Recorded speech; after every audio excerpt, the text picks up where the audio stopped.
सावधान ओडिशा आपण मानक स्वागत। आज हूँ 21 अगस्ट बुधवार। चलतु देखने देश विदेशर 15टी बड़ खबर। जदि एपर्यंत वीडियो को लाइक करना वीडियो को लाइक करने सह चैनल को सब्सक्राइब करी कमेंट माध्यम जनातु आपण मैंने केउं जिल्लार देखुंत जहाद्वारा एभली गुरुत्वपूर्ण खबर आपण मान पाखे सर्वहते पहुँचार। चैनल लेट नरी खबर उपर नजर पकेबा। नंबर 1 राज्य में आसंता 2 दिन प्रबल वर्षा संभावना थिबा नै पाणीपाग विभाग पक्षर सूचना दी जाइछि। आज सकाळ 8:30 जाए 21 जिला को येलो वार्निंग जारी करछि आंचलिक पाणीपाग केन्द्र। सेहीपरि आज सकाळ 8:30 आसंता काली सकाळ 8:30 पर्यंत 5टी जिला को येलो वार्निंग जारी कर जाइछि। दक्षिण बांग्लादेश और दशलग्न अंचल में सदृश लघुचाप सक्रिय रही। यह अधिक घनीभूत हो उत्तर और उत्तर पश्चिम दिग आड़ को गति कर वेलमार्क लो प्रेसर परिणत हो आकलन कर पाणीपाग केन्द्र। प्रभाव में राज्य में आसंता 2 दिन जाए प्रबल वर्षा होवर संभावना रही। आज अनेक जिले में हालुका मध्यम धरण वर्षा होगा सह 1-2टी स्थान में प्रबल वर्षा होवर संभावना रही। नंबर 2 राज्य में पशुपक्षी और वन्यप्राणी संख्या को नहीं गृह में विवृत्ति रखिले जंगल और परिवेश मंत्री गणेश राम सिंह खुंटिया। से कहते राज्य में अच्छा 2121 कुंभीर। 2024 मसीह कर पशुपक्षी और वन्यप्राणी गणना अनुଯାयी भितरकनिया 1850 बौला कुंभीर, सातकोशियार 97, शिमिलीपाल 76, घोड़ाहाड़ डैम 84 गोमुहा कुंभीर अच्छा। सेहीपरि महानदी में 14टी घटियाल कुंभीर अच्छा। गहिरमथार 3.01 लाख ऑलिव लिडेल कईच अच्छा।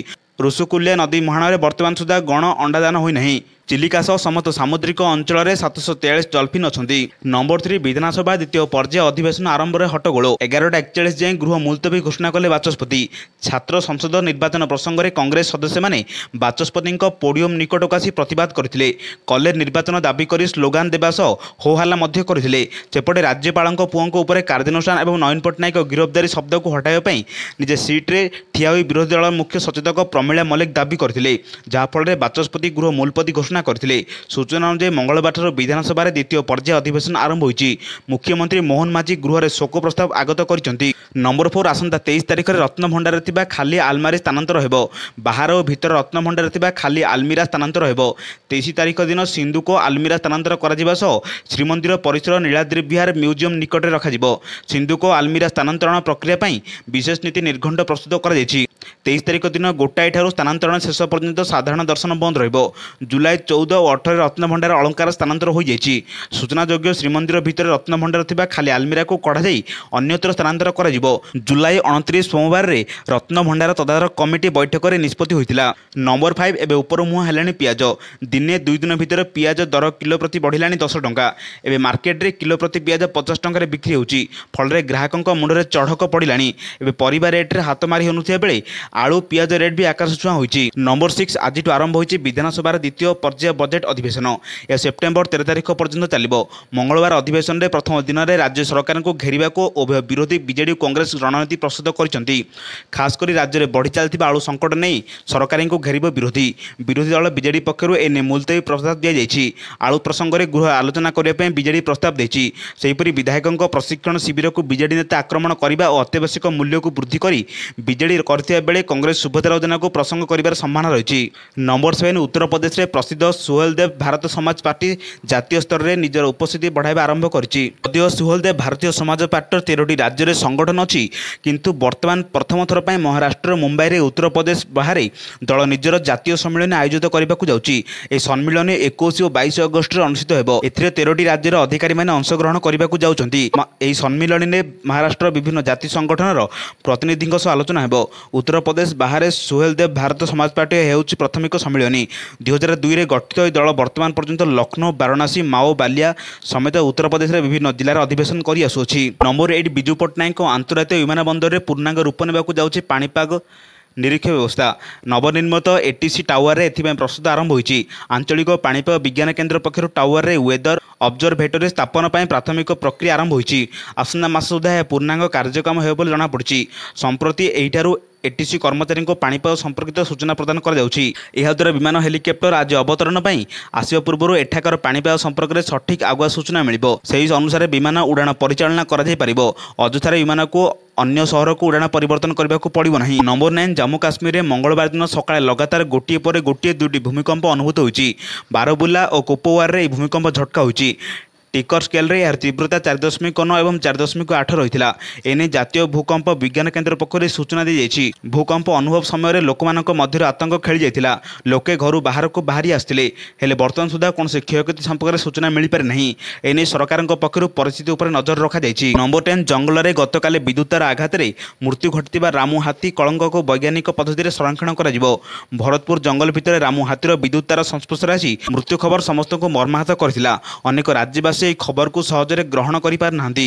ଚନ୍ଦକା ଡିଭିଜନ ତରଫରୁ ହାତୀ ମୃତ୍ୟୁର କାରଣ ଏବଂ କେଉଁମାନେ ଏଥିପାଇଁ ଦାୟୀ ସେ ନେଇ ତଦନ୍ତ କରିବା ଉଚିତ। ଦଣ୍ଡବିଧାନ କରାଯାଉ ବୋଲି ଖୋର୍ଦ୍ଧା ଜିଲ୍ଲାର ଅବୈତନିକ ତତ୍ତ୍ୱାବଧାରକ ଶୁଭେନ୍ଦୁ ମଲ୍ଲିକ ରାଜ୍ୟରେ ବନ୍ୟପ୍ରାଣୀ ପିସିସିଏଫ୍ ତଥା ମୁଖ୍ୟ ବନ୍ୟପ୍ରାଣୀ ତତ୍ତ୍ୱାବଧାରକ ସୁଶାନ୍ତ ନନ୍ଦଙ୍କୁ ଇମେଲ ଜରିଆରେ ଅନୁରୋଧ କରିଛନ୍ତି। ରାମୁ ହାତୀ କଙ୍କାଳକୁ ବୈଜ୍ଞାନିକ ପଦ୍ଧତିରେ ସଂରକ୍ଷଣ କରାଯିବ। ତାହାକୁ ଚନ୍ଦକାସ୍ଥିତ ଗୋଡ଼ିବାଡ଼ିଠାରେ ଦର୍ଶକ ପାଇଁ ରଖାଯିବ। ତାହା ରାମକୁ ଜନମାନସରେ ଚିରଦିନ ପାଇଁ ଅମର କରି ରଖିବ। ନମ୍ବର 11 କୋଲକାତାରେ ଟ୍ରେନିଂ ଡାକ୍ତରାଣୀଙ୍କୁ ଦୁଷ୍କର୍ମ और हत्या घटना पर डाक्तर को सुरक्षा लगी गठन होती नेशनल टास्कफोर्स। सुप्रीमकोर्ट निरीक्षण 10 जणिया टास्कफोर्स संगठन कर सीनियर और जूनियर डाक्तर को सुरक्षा परामर्श देव टास्कफोर्स। डाक्तर को सुरक्षा सारा देश में कि कार्यपंथा नहेब से नहीं परामर्श देव। यह टास्कफोर्स 3 सप्ताह अंतरीण रिपोर्ट प्रदान कर 2 मास अंतिम रिपोर्ट प्रदान करेंगे टास्कफोर्स। यह टास्कफोर्स अच्छा एम्स निर्देशक डॉक्टर एम श्रीनिवास, डाडी Nageshwar Reddy, AIIMS Jodhpur doctor Govardhan Dutt Puri, professor Anita Saxena, doctor Padma Srivastava सामिल होते बेले एडमिराल आर सरीन सदस्य रही। नंबर 12 आसंता 5 दिन पश्चिम राज्य में अधिक वर्षा होबार संभावना रही। कोड़े सुंदरगढ़, झारसुगुड़ा, देवगढ़ और ढेंकानाल में किसी स्थान में मध्यम भारी वर्षा हो। 21 और 22 भी पश्चिम ओडिशा किसी स्थान में अधिक वर्षा हो पारे। वरिष्ठ पाणीपाग विशेषज्ञ प्रोफेसर सुरेन्द्रनाथ पशुपालक एभली पूर्वानुमान करछंती। 21 तारिख में सुंदरगढ़, कंधमाल, नुआपड़ा किसी स्थान में भारी वर्षा हो पारे। 21 तारिख में सुंदरगढ़ संलग्न अंचल और 23 में छत्तीसगढ़ संलग्न अंचल में किसी स्थान में मध्यम भारी वर्षा होबार संभावना रही। आसंता 5 दिन दक्षिण ओडिशा रे विशेष वर्षा नहीं। वर्षा नथिबारु जमी रे पानी बांधी रखंतु। नंबर 13 असुस्थता कारण सीपीआई साधारण संपादक सीताराम येचुरी को दिल्ली एम्स रे भर्ती कर मिलती सूचना अनुसार सीपीआई वरिष्ठ नेता को प्रबल ज्वर हो सोमवार सन्ध्या प्रथम दिल्ली रे एम्स रे जरूरीकालीन विभाग में भर्ती कर स्वास्थ्य अवस्था जांच कराया एम्स रे डाक्तर मैंने आईसीयू रे भर्ती कराई। 62 वर्षीय सीताराम येचुरी स्वास्थ्य अवस्था संपर्क में दिल्ली एम्स कौन सूचना देना। तेज सीपीआई सूत्र मिलता सूचना अनुसार येचुरी को निमोनिया कारण हस्पिटाल में भर्ती कर येचुरी को चिकित्सा चली स्वास्थ्य अवस्था स्थिर रही। निकट में येचुरी मोतियाबिंदु अस्त्रोपचार होता। नंबर 14 बरगढ़ जिला रोहिंग्या बांग्लादेश को विताड़ित करने को स्थानीय जॉइंट एक्शन कमिटी दाबी करिछि। एही दाबी नहीं मुख्यमंत्री उद्देश्य बरगढ़ जिलापाल आदित्य गोलय को कमिटी पक्षर एक स्मारक पत्र प्रदान कर स्मारक पत्र उल्लेख रही रोहिंग्या बांग्लादेश माने अबाध अनुप्रवेश जोगु जिलार अशांत उभय वातावरण सृष्टि होछि। बांग्लादेश में घटिता हिंसा प्रभाव में सुजोग नहीं से जिला को अनुप्रवेश करथिया अभियोग होछि। एपरिक आधार कार्ड जालियात कर जिलार विभिन्न स्थान रहिछन्ति बोली जॉइंट एक्शन कमिटी अभियोग करिछि। फल से चिन्हट कर तुरंत जिलूर विताड़ित करने कमिटी दाबी करिछि। या सहित पुलिस पेट्रोलिंग कड़ाकड़ी करने को दाबी होछि। स्मारक पत्र प्रदान समय कमिटीर आवाहक किशोर बिहार, केन्द्र मिश्र, हीरालाल शाह, प्रीतम सिंह प्रमुख उपस्थित थे। नंबर 15 भद्रक जिला भद्रक रानीताला गेट निकट में मंगलवार एक यात्रीवाही बस भारसाम्य हराई ओलटी पड़ी।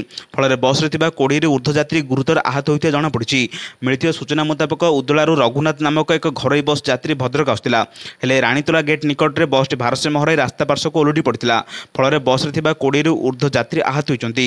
स्थानीय लोकों सहायता पुलिस आहतों को उद्धार कर भद्रक मेडिकल रे भर्ती करिछि। एपरिक पुलिस उद्धार कार्य जारी रही। यही गुरुत्वपूर्ण खबर पाइबापी आम चैनल से जोड़ी रुहतु। जो चैनल नुआ थे तेज चैनल को सब्सक्राइब कर पाखर बेल आइकन दबे और नोटिफिकेशन को ऑन करूँ जहाद्वारा गुरुत्वपूर्ण खबर आपण मान पाखे सर्वोदय पहुँच। ब्यूरो रिपोर्ट, सावधान ओडिशा।